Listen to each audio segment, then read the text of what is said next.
What's going on, everybody? My name is Justice, and I'm with my guy. Yo, it's popping, it's Tyaire. How y'all doing? And you're watching the Silky Boys podcast, the Wibby's podcast out right now for your sports news and what's going on in the culture right now. Tyaire, first Friday back of NBA basketball. How you feeling, bro? I'm hyped, bro. Last night, it was lit, bro. I'm hyped. Let's get to it. NBA season is back. So obviously we're going to talk about that. But before we get into that, we got to address an elephant in the room. Jamal Adams got traded. So we discussed on this podcast, Jamal Adams came out and requested a trade. He wanted a contract extension, but he had 2 years left on his rookie deal. Joe Douglas said, no, we're not committing to you long term. We don't want to give you this contract. He said, I want out. The team he got traded to, the Seattle Seahawks, giving up 2 future first-rounders and a future third-rounder for Jamal Adams. And we get back Bradley McDougald, who was a good starting safety. So overall, what were your thoughts? Overall, at first, let me just say this. At first, I was upset. But Jamal Adams made me not be upset. Let me just put it as that. Like, his actions made me be like, all right, whatever, dude, bro. Like, you do you, and we just gonna do us. But overall, the trade, as far as the trade, we won the trade. So, like, you can't really complain about that. Yes, we losing a superstar talent that we probably won't be able to match that. We probably won't. But, hey, I always had this mindset like, yo, the next 10 years of the Jets' future relies on one player and one player only, and that's number 14. So regardless of whatever chitter-chatter is going on into that locker room, nothing is going to get done for the Jets until Sam Darnold steps up and do it. So Jamal Adams could be all-pro, all-world. This is a quarterback league, and I think that's proven again every year when it comes down to the playoffs time. So I feel like staying around and just stringing along a relationship that wasn't going to be fixed, because he already spoke out in the media earlier this week. So it needed to be done. As far as like the little petty comments Jamal is doing, saying he want to be a Seahawk for life, I kind of lost respect for him. And I know, like you said, we talked about it 2 weeks ago, and I was we both stood up for Jamal. Was like, yo, he needs to be paid. And now I'm looking at it like, yo, yeah, you need to be paid, but you also need to be a leader, bro. It's a way you can try to get paid and be a leader at the same time for your team. And once we see like his teammates speaking up, I can see, okay, yeah, he wasn't really leading the right way. So overall, it's a sad situation. That's really what it is. It's just a sad situation. But what was your thoughts on it initially? It was a sad situation. Like you, I was upset.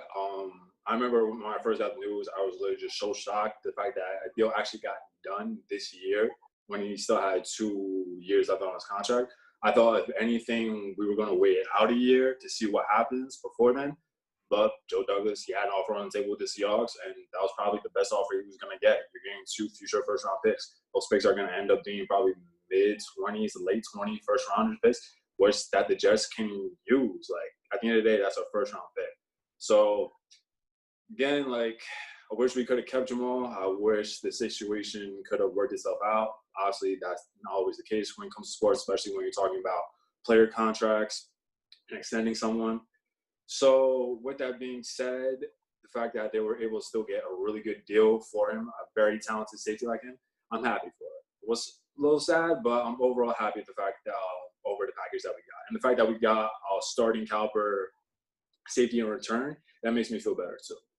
Exactly. And the fact we got 2 first-round picks, that's really the big thing out of this trade. Like, the Cardinals didn't even give up 2 to get DeAndre Hopkins. The Browns didn't even give up 2 first rounds when they got Odell. So the fact that we were able to get 2 first-round picks out of that, something the Bears didn't even have to give up to get Khalil Mack, just shows you that Joe Douglas is putting in that work in the front office to really make moves. And who knows, like, we say, oh, this pick might end up in the 20s. We don't know that. Like, the Seahawks can have an off year. Like, NFL was not, you're going to produce the same way you did the year before. Like, we saw the Rams were in the Super Bowl last year, and they struggled all season. So just because Russell Wilson had an all-caliber, I have all the faith in Russell Wilson. I'm never going to say that. But just because he had an all-caliber season last year doesn't mean his team is going to step up next year when they have the expectation to win. That doesn't mean they're going to step up when people expect them to win. Yeah, they dwell well when they weren't really the guys who people expected to win, when the 49ers were the guys in the division like, all right, they're going to win. But now we're going to be looking at the Seahawks to make a step this year. We're going to be looking at them to make the playoffs. Are they going to step up under that pressure? We don't know. So football is constantly changing. So if it turns out, hey, the Seahawks have an off year and the Jets have a playoff year and we got a top 10 pick and we still have our pick, we're building now and for the future. So this trade can really look like a turning point in our franchise when it really comes down to it. Like we talked about it this week. Like even when like the news about the Jadavian thing that it's just a rumor right now, but like this can be a franchise chasing trade right here. Like this can be the mark that started to make the tide turn for us. So we never know, man. Like what bad can really turn out good at the end. Mm-hmm. Most definitely. And you do make a point about Seattle being good next year. And the fact that football is ever changing. You mentioned a great example of mention was the Rams. Like that they were in the Super Bowl 2 years ago. Now they didn't even make the playoffs. Exactly. You know, it's a very, very fair point. But overall, I'm just waiting for that pick. And at the end of the day, we can only give our initial reactions to this trade. We can't really grade out whether this is going to be good or bad until probably 5 years from now. Exactly. That's honest. So until that time happens, we'll see what happens. Week 14, that's all I got to say, bro. Week 14, bro. That's all I got to say. I'm waiting for that. If this that boy's seeing the future. For real. But moving on from NFL, going in to NBA. Basketball is back. I'm so happy. I missed it so much. It was great to see Zion play, even though he played like less than 20 minutes. Still don't know how that happens. But overall, first game back, Jazz Pelicans. What was your takeaway from that? My takeaway is going to dive into the second half, but it was fun to see basketball back. Like you said, it was weird to see Zion play only 20 minutes, but big takeaway is first night with the Jazz Pelicans. Brandon Ingram's that dude. I knew he was going to be that dude since he got drafted, and he's stepping into it. This whole season has been, let me step into the spotlight. The Lakers traded me. I'm going to show you why y'all shouldn't have traded me. So basically that was it. And then whenever Zion's ready and whenever Zion goes, this is a scary team for whoever they're in front of. So, yeah, those are my two big away things. Like, Zion and Brandon Ingram is going to be a deadly tandem in this league for years to come. Mm-hmm. For me, while watching that game, I have about like 2-3 takeaways. One of them is Zion. They said right before game started that he was going to be on a minutes restriction, only going to play in like 2-3 minute bursts throughout the game, and that was it. But when coming to the fourth quarter, it became a close game. You had Donovan Mitchell knock down free throws, I think, to tie it up at 104, where I think somewhere around 30 seconds left in the game. Zion's on the bench. I know it was 48 seconds left. I was talking to my brother. I was like, they need a rebound. Why don't they have their best rebounder in the game right now? I'm confused. He's not hurt. He left the bubble. That's the only reason he's not. Y'all have a minute restriction on him. Like, what are we doing? But back to you though. Exactly for that point. Like, why is Zion Williamson on the bench of a close game? Especially when the fact that these games count so much more. We're only playing 8 games till the playoffs start.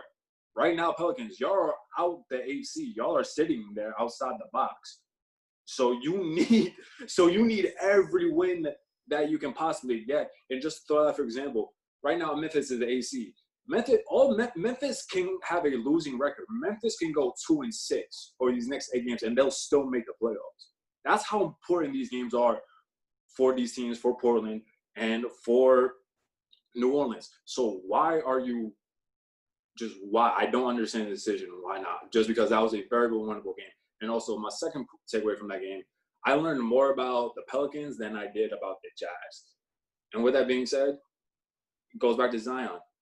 Once they get him fully ready to go, like conditioning-wise, hopefully he'll be able to play 5-minute stretches once we get closer to playoff time. They're going to be a really scary team. And also for the Jazz, they're missing a lot of scoring with Bogdanovich out. And that's another thing I really noticed. And it poses this question, with Bogdanovich being out, and essentially when I was watching just with basketball back, this feels like a new season. Yeah. New season, new rosters, everyone's competing at a very high level. having 4 months off. With that being said, I want to ask you, what would be one team in the West and one team in the East that you feel like is going to take a step back? Because after watching that Utah game, even though they won, they only won by 2 points. They only won by 2, and Zion was on the floor for less than 20 minutes. Had Zion plays 20-25, it's a different story. I think probably won that game. And with Bogdanovich, I think Utah takes a step back. And that opens up a spot for now Dallas, for Houston. This opens up a spot for OKC as well to really mess around with the playoff seeding in that matchups. So my one team might shock you. It's going to shock a lot of people when I say this, but it's the number one team in the conference, and it's the Lakers. That's the team I feel like it looks a little scary right now after what I saw night one. But we're going to get into a little bit later. But right now, that would be my one team where I feel like, yo, if they don't get it right now, it might get scary for them when the playoff time comes. Mm-hmm. So those are my takeaways. So let's just get into Lakers Clippers overall. Right off the bat, Anthony Davis had a great game back. Had a really good game back. It showed that why he is one of the top players in the league, top 5, arguably top 3. Ties back.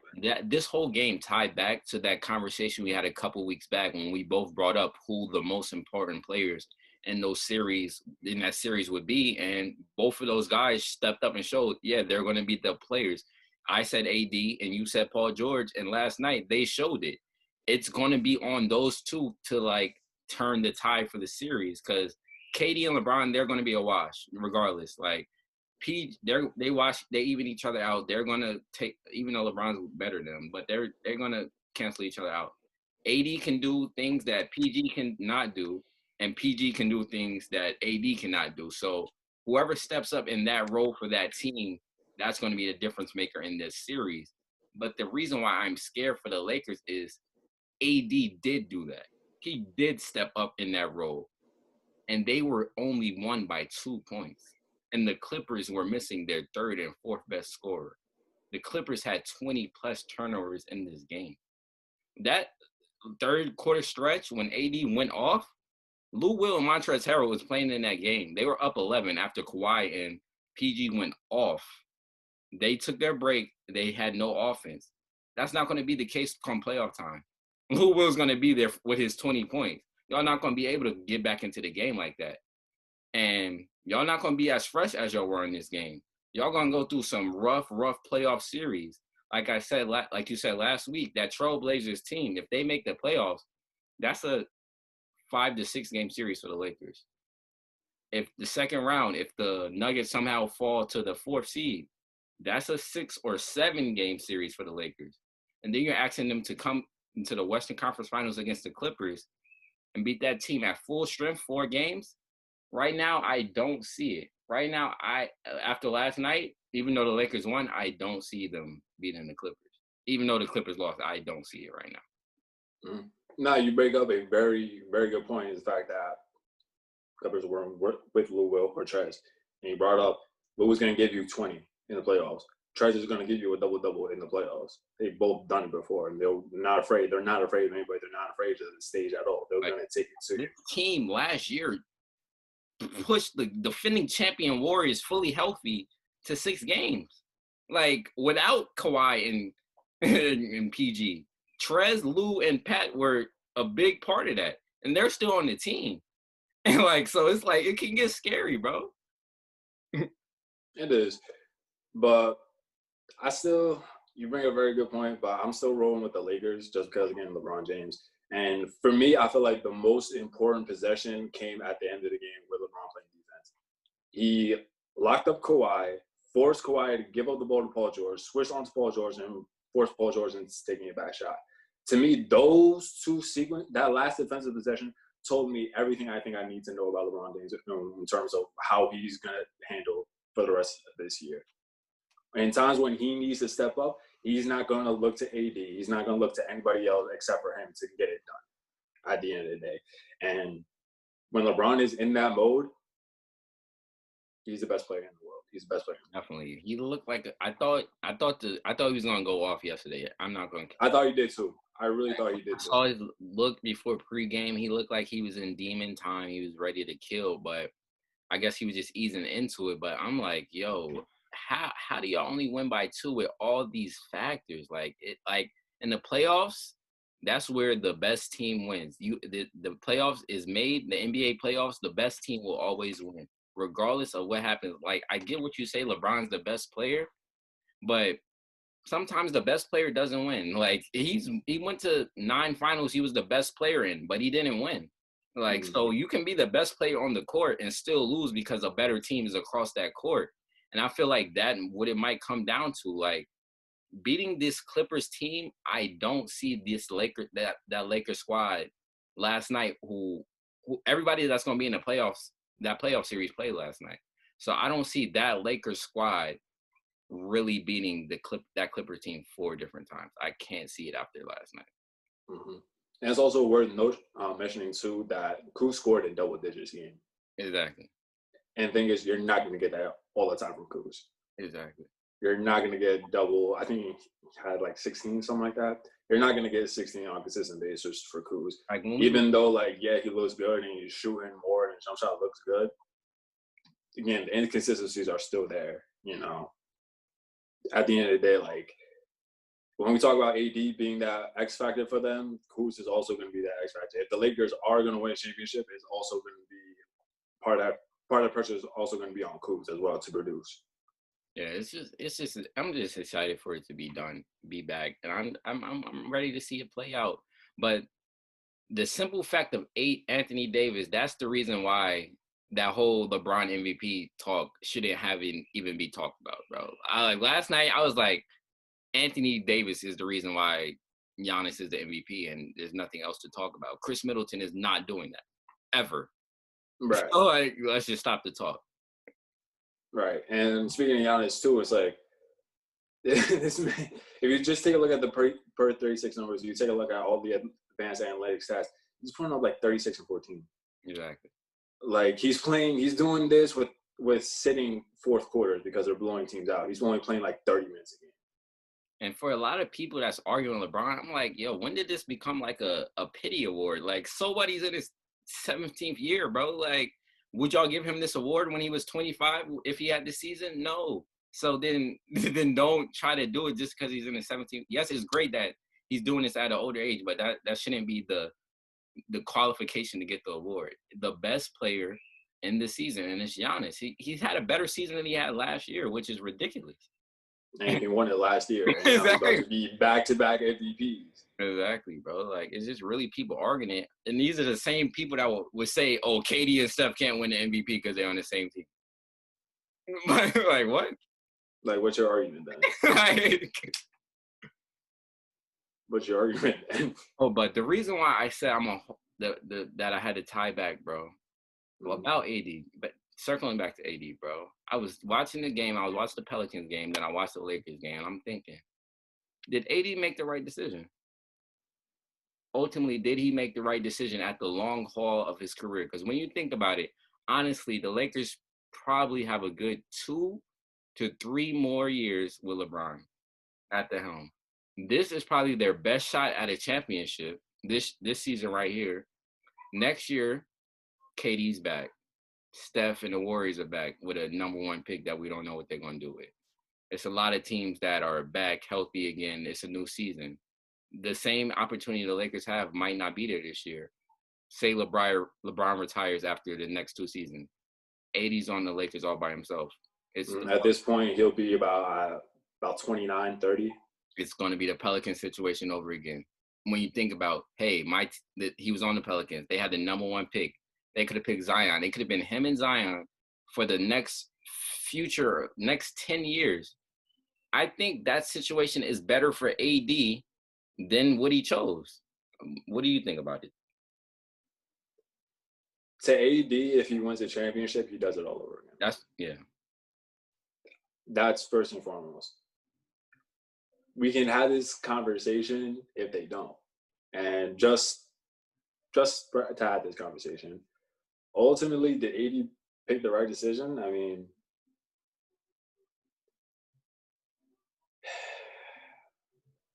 it really honestly comes down to a title. I think that's this season, like this year. Yeah. Honestly, it's all on this year too. And that's really what it is because, hey, if you can be with Zion, a generational talent, you yourself are a generational talent, and still have Drew Holiday, and you have a front office that actually knows what they're doing. Exactly. You have a good. That can be something, right? That Pelicans would have still been something had AD, I think, stayed or never got traded. We may not be talking about them in the same way that we are right now. I'm talking about this young team that's going to be contending for playoffs like in the next 2 years, but they still would have been in a great spot. Exactly. Like I think I'll say that. 4 or 5 years down the line when Zion's in his prime, AD's, that's scary. That's a scary down low. It was just interesting to see. I was just like, what could have been? That's all it really was. But that's honestly that could potentially be a great NBA what up in the next like 10 years. Yeah. We'll see what happens. But real quick, I'm gonna want to ask you, who's your team that you think is going to be taking a backseat in the East? In the East, I think the Raptors are going to feel the loss of Kawhi when it gets playoff time. That's what I think is going to happen. I think they're going to feel the loss of Kawhi because even though they're the same team, even though a lot of those moments last year in the playoffs, there was a stretch where Kawhi had to take over and score 8 in a row, 6 in a row, 10 in a row. And I don't think when it comes down to the stretch, I don't think somebody's going to step up and do that for them. So, yeah, I think I'm going to go with the Raptors on that one. I feel like not going to take a step back, but they're going to feel the loss of Kawhi. They're going to feel it, right? That's a good pick. To kind of argue that point, Fred VanVleet is nice.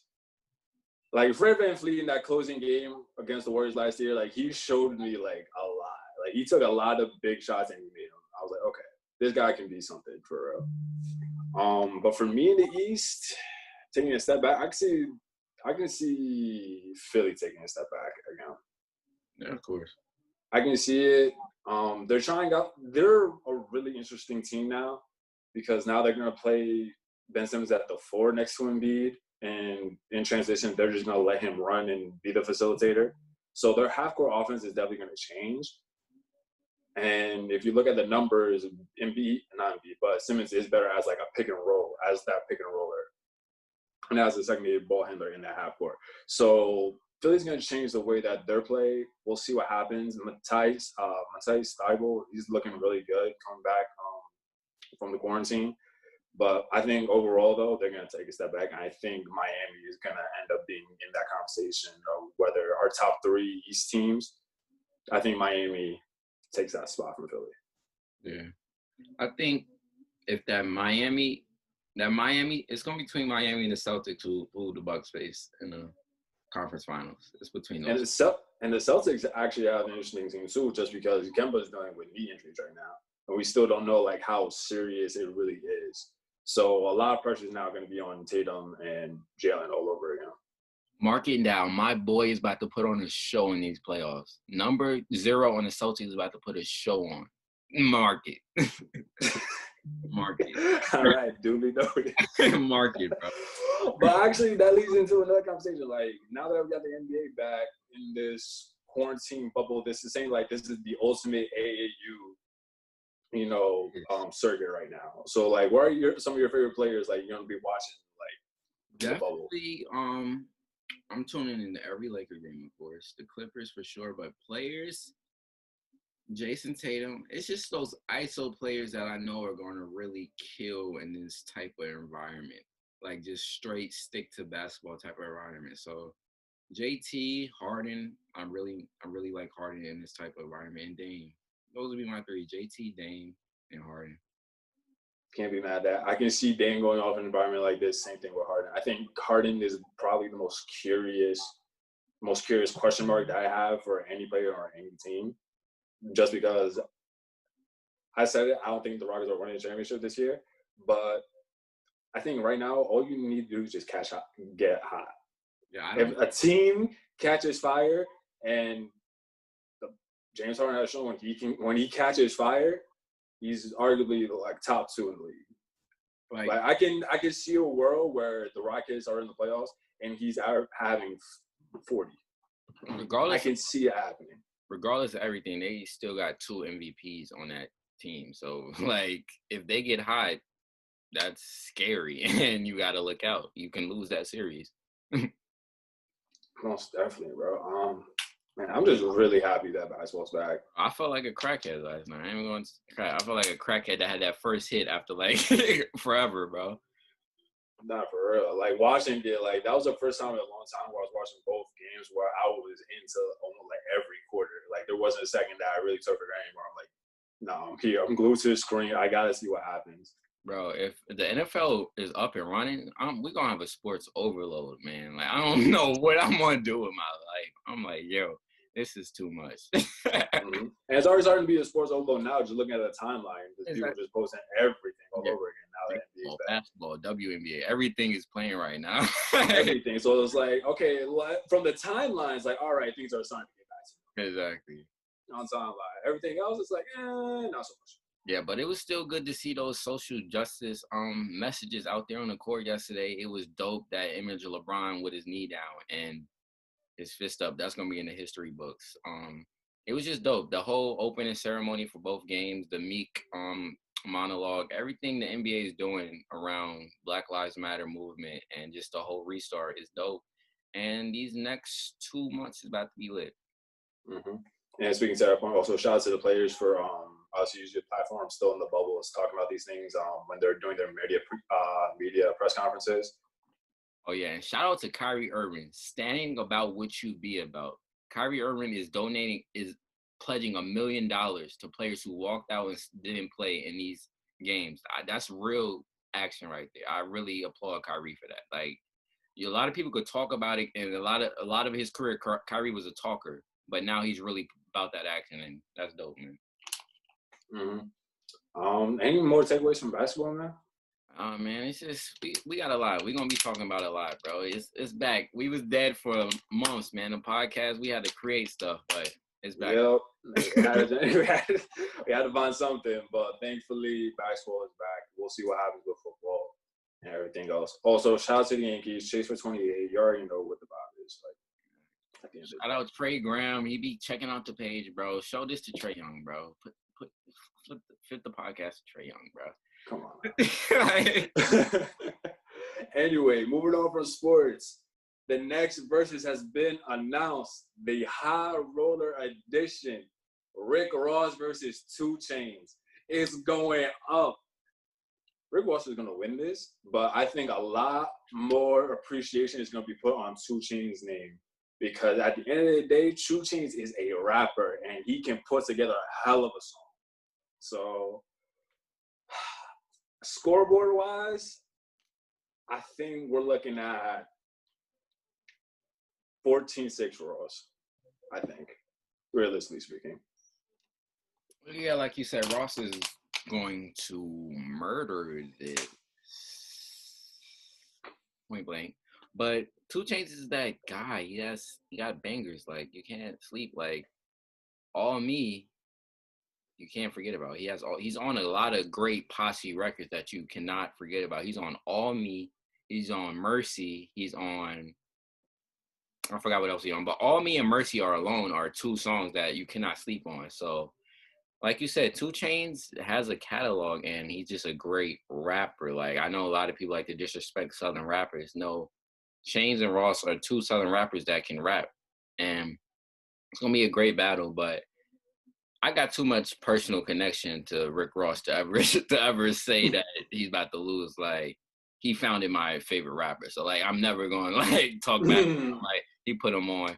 But when I'm a Boss comes on, I'm going crazy. When Aston Martin music comes on, I'm going crazy. When all these different, when I Got a Chopper in the Sky comes on, I am going crazy, bro. Rick Ross has been giving us hits, I want to say since 2006 till now, realistically. And I feel like not just like you said, it's going to highlight 2 Chainz, but it's going to highlight Ross too. A lot of people don't give Ross that respect. And I feel like Ross should really be a top 25 rapper in a lot of people's all-time list. Like, no rap. Like, Ross should be up there. His catalog is, I don't feel like he put out a bad album ever. Like, he's a great album maker. He's a great A&R.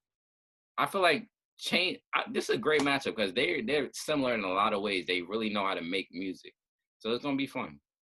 Mm-hmm. And that last one you made, they both know how to really make music. That's why I'm excited for this battle. Yeah. And when it got announced, I went back to 2 Chainz catalog listening.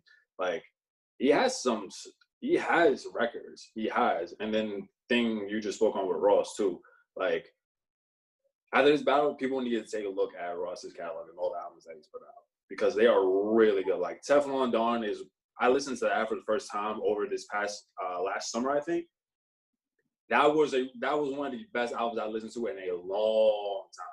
Bro. In a very long time. You started that album off with "I Got a Chopper" in it. That's the intro to the album, bro. Like, that's a different album right there. But for Chainz, what do you think wins? Because for me, I think in my head, Fez Watching wins. I think Duffel Bag Boy gets a win. All Me, like you said, I think gets a win. I think I'm Different gets a win. And depending on and possibly the Mercy. Bro, that Mercy verse is the hardest verse ever, bro. Like it is, and I'll listen to that again. It really is. Horsepower, hold on, I got horsepower. I feel that line at a different level. I'm drunk. I feel that line at a different level. At the same time on the airplane, get it. Think champagne, Spitfire like none. Yes. Bro. That is a hard verse, but depending, because I want to ask you this: what if, 2 Chainz plays that? Let's say 2 Chainz goes first and he plays that. What is Ross coming back with, though? I don't. Because if Ross comes in with, what should you call it? Not a Star. Then you have to give it to Not a Star. If he pulls out, if he just goes out and fucking says put out Stay Scheming, Stay Scheming wins that. Like, that's a hard feature, but against Ross, I don't know what.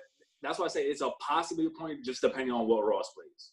I give out ties, bro. So that just might have to be around our tie, bro. I can never say that verse takes the L, bro. Like, that's the best verse on that song, bro.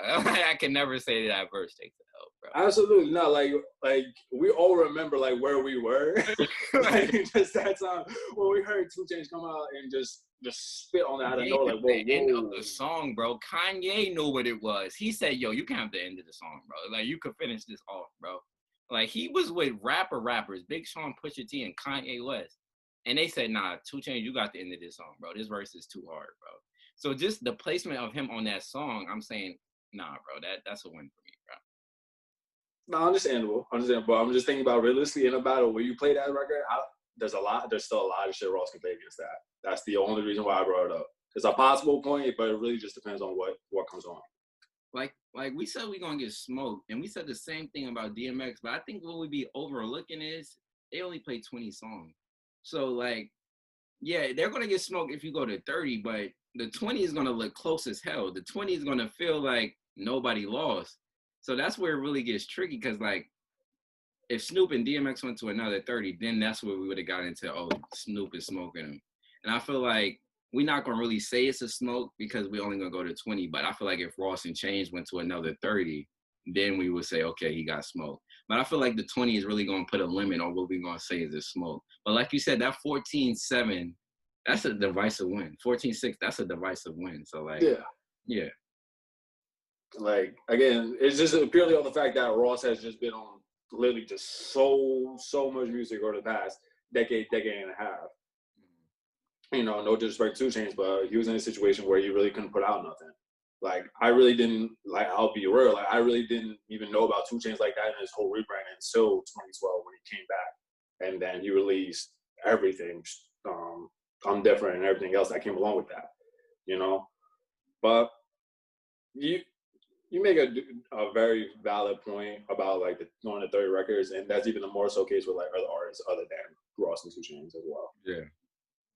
But one thing I want to say about this verse is that I've been seeing this. Stop the Usher disrespect.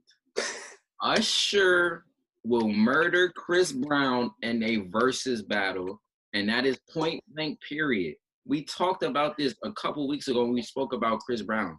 Chris Brown doesn't have a classic R&B album. I said I might give him the first one, but other than that, no. Usher has 2 solidified classics. Stop the talk, bro. It's disrespectful. If you want to go through that catalog, it'll be a quick, fast verses. Stop the talk, bro. Chris Brown, relax yourself. Nah, he came out real disrespectful with that, even more so when he said, like, only features. I'm like, relax yourself, bro. Like, Usher was. I was like, you. okay, come on now. Now we got to pump the brakes. Now we got to pump the brakes. Like, just features, like, come on now. Now I want it to happen just so he could get his feelings hurt. Like, I want the Chris Brown fans to get their feelings hurt because it's going to happen, bro. Like, Confessions alone has like 10 songs that Chris Brown can't beat. Like 10. Like, just stop it. I don't know, bro. Get some help, man. Stop it. What are you doing? Get some help. Get some help, man. Get some help, man. I remember I was out. I heard people talking about the verses. I remember one matchup. This person dropped there just randomly as it came back to my head. It was groups. It was G-Unit versus Dipset. I thought about that for a second. I'm just like, that would be a fun battle, but G-Unit got that. G-Unit got that. Like, yeah. Dipset is Dipset, but like, G-Unit has just 50 in game alone is you can't beat that, man. Like 50 in game alone, you can't beat that. And also like Lloyd don't get as much respect. Exactly. But just like as your two biggest stars is 50 in game, you can't beat that, bro. That's a fact. And like, and no disrespect to Dipset at all. Like that has a whole cult following and everything. You know, Jones can rap his ass off, Jules can rap his ass off. You know what I mean? But overall, like, like we're talking about two guys who probably have two of the top 10 greatest albums of all time when we really think about it. The Get Rich or Die Trying and the documentary probably falls top 15, Get Rich or Die Trying top 5. So like that's tough to go against. And you're talking about two artists that were big artists during the early to mid 2000s up to like 06, like 06, 07. And Cameron, as the biggest artist off Dipset, he's not even as big as those guys. So like, he's Cameron, but he's not 50 or get game. Yeah, like at the end of the day, there's levels to this greatness. At the end of the day, that's what all goes. Just like G-Unit doesn't want to see Wu-Tang. Like it's levels for everybody. Like everybody. Right. Yeah. Right. It's just like, nobody want to see Wu-Tang. Like, nobody in history wanted to see Wu-Tang. Like Usher wouldn't want to see that guy that's in jail right now. But like, it's levels to this thing. Like it's different levels. Everybody has somebody that can beat them. That's a fact. Like, I'm trying to think now because I'm thinking about like other versus matchup that would essentially like be fair. You saw the thing that was trending like Ashanti versus Keisha Cole.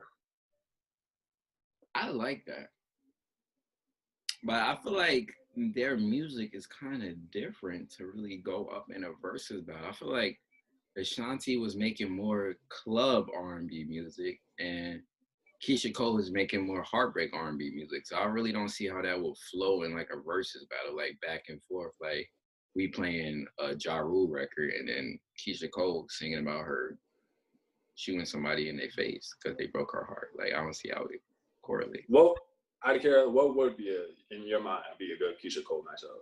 Keisha Cole and who's Fantasia? I say Fantasia. I like to see that Fantasia and Keisha Cole. That'd be dope. That'd be dope. Not bad. New music, but the thing is, like, nothing really dropped. Yeah, I know Benny dropped something. I didn't really get to listen to it yet. Yeah, I saw Benny drop. I've been looking all over for it. I can't find it. But we'll see what happens. Future, and I remember late last night, Future and Uzi was rumored to be dropping a mixtape. Yeah, they were rumored to be dropping a mixtape. It was supposed to release today. Was waiting for it. Didn't drop. Turned out it wasn't a mixtape. It was just 2 singles. Yeah. I listened to yeah. It's like, whoa, mixtape, and all of a sudden it's just 2 singles, and we didn't get it till like halfway through the day. But okay. But I listened to one of the singles.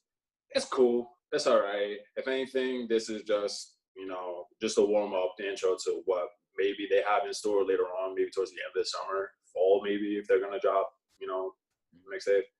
But other than that, music's been just really quiet this week. But I feel like I'm not mad at it, just because like these past 3 weeks, like we've had a good amount.